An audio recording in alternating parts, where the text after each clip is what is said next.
This is the NZXT H1, and I'm very excited about this little case. It's small, it's sexy, and it's easy, which that's definitely the trifecta. So let's talk about it and how I may have broken mine.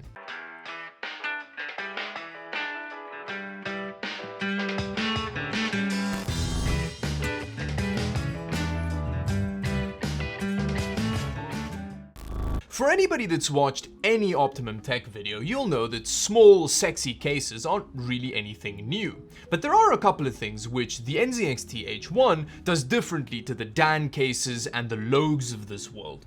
The first one is the fact that it comes with a power supply and an AIO included in the price. And that power supply is pre-installed and pre-cable managed, which, you know, cable managing a full ATX case is already enough of a pain in the butt. So yeah, this makes your life a lot easier.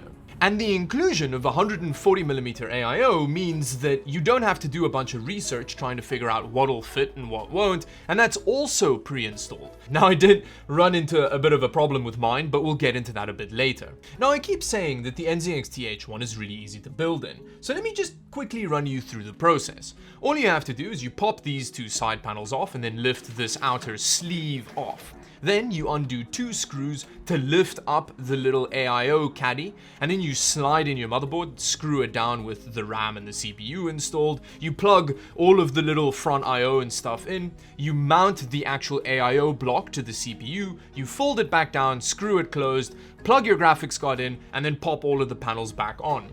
It's a surprisingly easy process. But now let's move on to more of a review section of this case, because I do really like it. I think it's a very smart design. Because of how they packaged it, it's got a very small footprint, which means it basically takes up no space on your desk, and you can still fit a huge graphics card in here. I've got a fairly small RTX 2060 in here, but as many other creators have showed, you can easily fit a 2080 Ti in here. The thermals aren't spectacular with the bigger graphics cards, but it can handle them. And because it's got that 140mm AIO in there, CPU thermals are very good. I used a Ryzen 7 2700 clocked to about 3.8 GHz, and during gaming tests, it barely broke 40 degrees on the CPU, which is, I mean, I kind of thought the temperature sensor was broken or something. It is very cool and very quiet CPU-wise. The graphics card gets a bit toasty. It sits at about 77 degrees while gaming, and it does get a bit loud.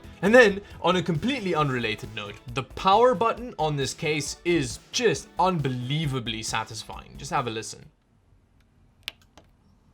Now, while we're up here, the front I/O on this case is very similar to all modern NZXT cases. It's got a USB 3 Type A port, a 3.1 Type C port, and a headphone microphone jack, which does come with a little dongle adapter so you can use both at the same time. Now, the front I/O is fine, but I do have a couple of issues with it. One of them is the fact that each of these USB ports has its own fairly bulky connector that you need to maneuver inside the case when you're building it, and my motherboard, which is an X470 board, doesn't have a Type C front panel connector, which means I only have one USB port available. And because of how the rear I/O situation works on this case, that's a little bit of a shortcoming, so let me talk you through that process. Because of how the motherboard's oriented, it means that all of the I/O is facing down. Now, NZXT designed it very well because there's plenty of space for the cables to kind of bend up through the bottom of the base of the case. And it means that cables are routed very nicely and it looks very good. But it means that it's a real pain in the butt to access USB and Ethernet and your graphics card ports and stuff like that. So I think it would have been nice if we had a couple of more ports up at the front.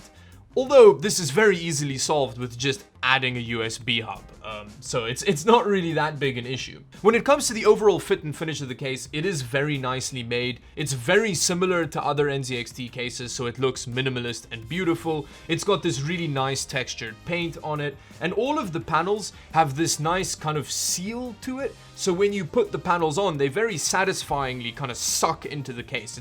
It's a really pleasant case to interact with physically. Now, a lot of you are probably listening to this process and thinking, how the hell did Dawid manage to screw this up? And it's a bit of a weird story, actually, because I was trying to mount the AIO block to the actual AMD CPU that I had when I realized that I had the mounting gear on the wrong way around. So I lifted the actual cooler back off to change it around, and the right hose of the AIO just kind of popped out, and it just kind of leaked over everything. Nothing was plugged in, so I didn't damage anything except for the AIO. Now, I don't have this on camera to show you that I wasn't being particularly forceful, but I feel like I wasn't putting unusual strain on it. As you can see here, the left hose is very sturdy, but the right hose just kind of came out. Bear in mind that this hasn't happened to anyone else. I am the only person who broke their AIO. So I have actually sent it off to NZXT, and they're going to run some diagnostics on it and hopefully tell me what happened there. I'll pin a comment on this video and let you know what they say. They were actually very nice about the whole thing. They quickly sent me out a replacement unit, which works very well and very conveniently doesn't have hoses popping out. With that, let me quickly summarize my thoughts on the little NZXT H1 after building in it and breaking it. I really like the case. I think it's awesome. I think it's got amazing hardware support for the form factor. The fact that the AM4 socket supports a 16-core, 32-thread CPU means you can turn one of these into a real workstation beast. And it's got very good support for graphics cards as well, so you can fit a pretty massive GPU in here, just as long as it's only double slot and not one of those fat boy cards. And the thermals for the graphics cards are acceptable considering that it's an ITX case. I don't even really have a problem with the fact that it costs $350. That sounds like a lot for a case, but bear in mind that it does come with a 650 watt, 80 plus gold rated power supply that's been pre-cable managed for you, and it comes with a 140mm AIO built in. So yeah, I think $350 is a fair price for what you're getting here. My biggest issue with the case is just the fact that you don't get to choose between an AIO variant and a non-AIO variant. I get why NZXT went with the AIO in this case, because it gives you very good thermals for whatever CPU you have running in here. But it does introduce another point of failure, like I quite effectively illustrated in this video. So if you don't want that in your case, you don't really have the option.